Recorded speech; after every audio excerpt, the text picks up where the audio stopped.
Après son bac, le jeune Emmanuel Macron a rempilé au lycée Henri IV pour y suivre la prépa littéraire Hippocagne et Cagne.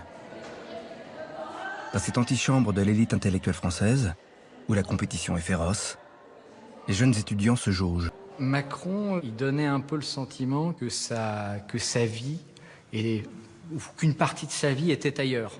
Ce qui, quand on est en classe prépa, notamment à Henri IV, est quelque chose de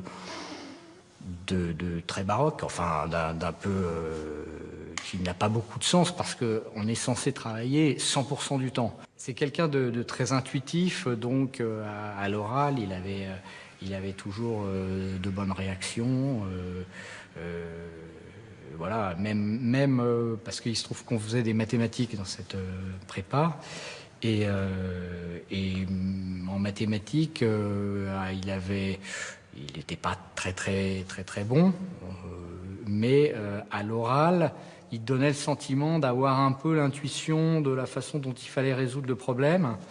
Typiquement, en mathématiques, il n'y a pas 36 cas de figure, quoi. Soit vous avez la solution, soit vous l'avez pas. Bah, lui, il trouve la troisième voie entre celui qui n'a pas la solution et celui qui l'a, qui est celui qui a l'air d'avoir compris quelque chose et qui va vous emmener quelque part en vous embobinant, alors que, bon, malgré tout, la solution n'est pas là, quoi. Emmanuel Macron rate le concours de Normal Sup, le Graal des intellectuels. En 1999, il entre en deuxième année de Sciences Po.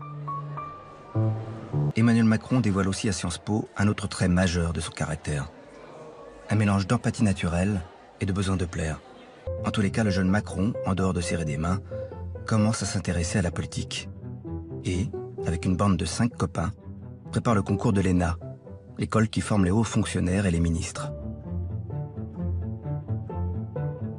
Ensemble, les 6 amis réussissent le concours d'entrée en 2002 et passent désormais leur soirée à refaire le monde.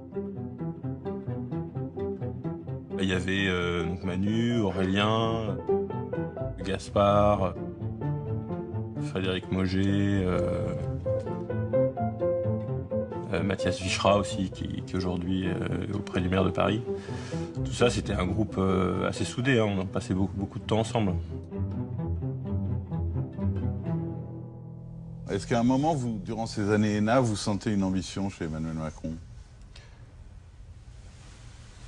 On en avait tous, hein.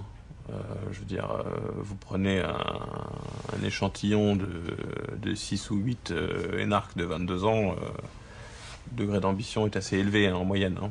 Donc je pense que à cet égard, voilà, on était tous dans le même élan, avec à peu près les mêmes références, etc. Donc son ambition se différenciait pas de la nôtre.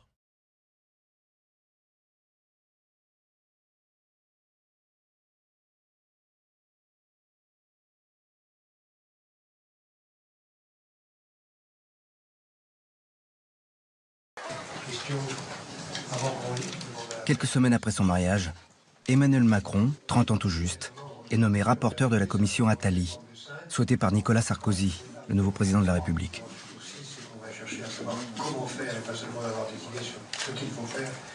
Cette commission réunit une quarantaine de personnalités de la politique, des affaires, de la communication et doit proposer un panel de réformes. Emmanuel, il était très habile, il a été extrêmement apprécié de tous les membres de la commission. Il n'a antagonisé personne, il s'est créé des relations personnelles. Évidemment, pour un gamin de cet âge, arriver immédiatement à être visible de 40 personnes qui sont puissants, influents et qui jugent, c'était un accélérateur de carrière extraordinaire. Donc je lui dis, est-ce que vous avez envie de travailler pour la prochaine campagne présidentielle? Il me dit oui. Donc je dis, je vais vous présenter à quelqu'un qui aurait vraiment besoin de vous. Donc j'en parle à François Hollande, qui alors a commencé à percer comme candidat. Je dis, écoute, t'as pas de conseiller économique? Il me dit, non, j'ai personne. Je dis, écoute, j'ai quelqu'un à te présenter. Et je l'ai présenté ici, dans ce salon, un soir.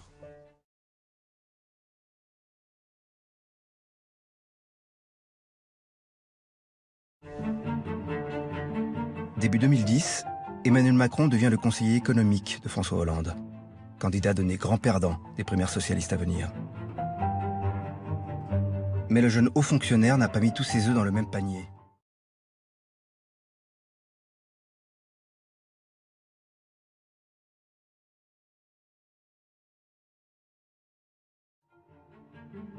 Pressé d'agir, il a préféré se mesurer au monde de l'argent et est entré dès 2009 chez Rothschild, la banque d'affaires parisienne qui conseille les plus grandes entreprises de la planète. On s'est rencontrés dans un des bureaux d'à côté. Et je dirais, cet entretien, pour moi, a été la révélation immédiate, on a dû rester 2 heures ensemble, que ce jeune homme, il était à l'époque, il devait avoir très peu d'années après 30 ans, ce jeune trentenaire, avait des qualités relationnelles qui, tout ensemble, faisaient une personnalité vraiment rare. Chez Rothschild, Emmanuel Macron fait du Macron. Si ses compétences techniques en matière de haute finance sont perfectibles, il excelle dans un domaine essentiel du monde de la banque d'affaires, la séduction des clients. En 2011, Macron marque les esprits en négociant la vente de la branche nutrition du groupe américain Pfizer au géant suisse Nestlé pour 11 milliards de dollars. En quoi son métier de banquier d'affaires peut aider Macron à être efficace en politique? On y apprend l'art de la négociation.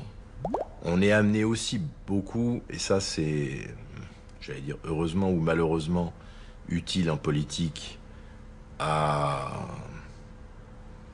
communiquer, c'est-à-dire à raconter une histoire. Dans le jargon, quand on fait une opération, on construit ce qu'on appelle une equity story, qui est l'histoire qui va donner aux actionnaires envie de voter cette opération, d'acheter les titres ou d'apporter leurs titres. Donc on y apprend d'une certaine façon aussi des techniques pas de manipulation de l'opinion, mais un petit peu.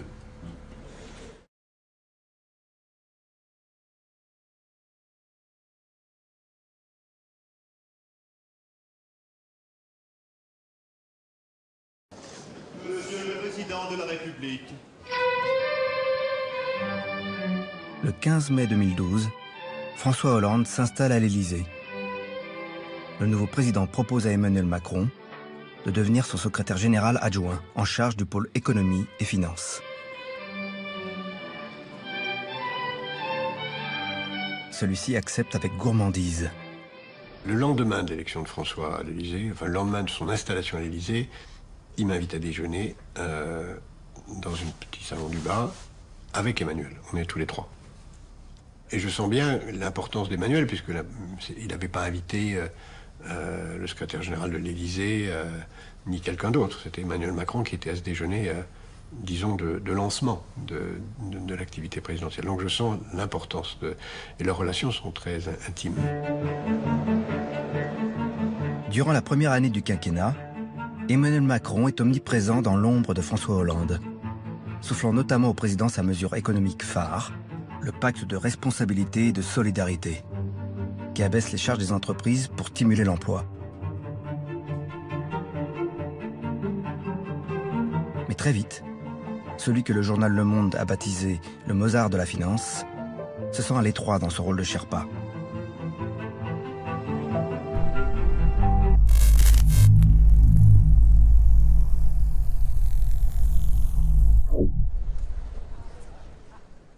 Monsieur Emmanuel Macron, ministre de l'économie, de l'industrie et du numérique. 4 mois plus tard, fin août 2014, après le limogeage d'Arnaud Montebourg, Emmanuel Macron est nommé à 36 ans ministre de l'économie dans le deuxième gouvernement Valls. Enfin, un rôle à sa mesure.